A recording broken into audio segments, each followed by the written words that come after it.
the boss. So how did this happen? Well, for the last 2 years, Democrats have been very distracted. They have spent all of their time hating Donald Trump and none of their time thinking about what they would do if they ever took charge, as he just did of the Congress last November. So they arrive in Washington in January and they have no idea what to do. Lucky for them, someone had a plan. She was a 29-year-old bartender from the Bronx, and she showed up with a brand new Democratic platform already written. She imposed it on her party. It's called the Green New Deal. And in less than 2 months, she has basically convinced the entire leadership of the Democratic Party to buy into this plan, to ratify it.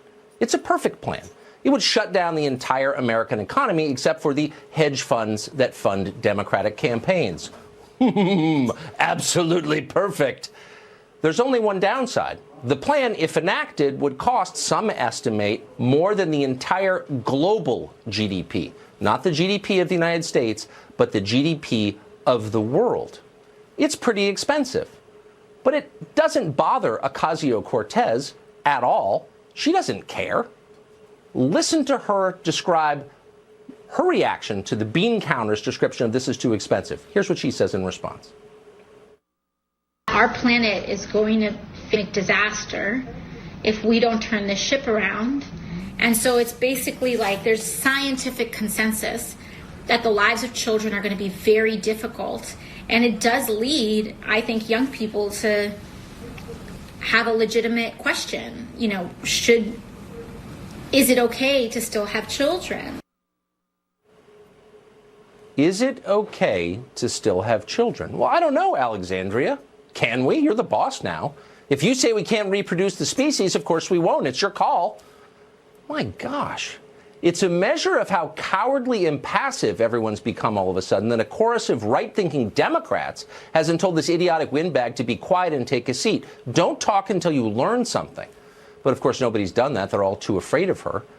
What you're watching isn't politics. It's a children's crusade, an army of tiny combatants marching off in oversized clothes into an unknown, puffed up with ignorant self-righteousness. Last week, as if on cue, activists showed up with a group of kids to harass California Senator Dianne Feinstein for the crime of not endorsing the Green New Deal. Watch.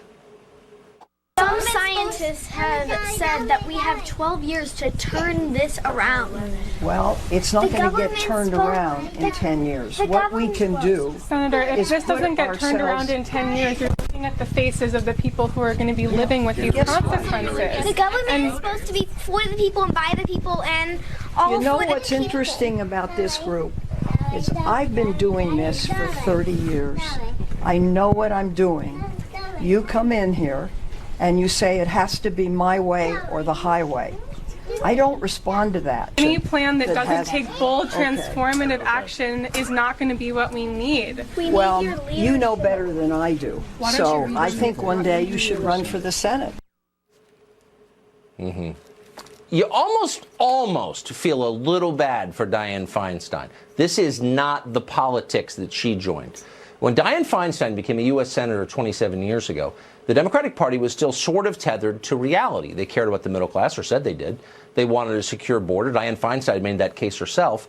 They said they wanted abortion to be legal, but at least they said they also wanted it to be rare. They never told you not to have children. Dianne Feinstein is 85 now. She is not the future of the Democratic Party. Comrade Ocasio-Cortez is the future. She may be arrogant and dumb, but at one point she's absolutely right. She is the boss. Josh Holmes is a former chief of staff and campaign manager for Senate Majority Leader Mitch McConnell. He was recently accused by Ocasio-Cortez of running a, quote, multi-million-dollar operation to have bot accounts manipulate online discourse. There's no evidence for that claim, and Ocasio-Cortez later deleted the tweet. Josh Holmes joins us tonight. Josh, thanks very much for coming on. Yeah, thank you, Tucker. First to the specifics of your experience with Ocasio.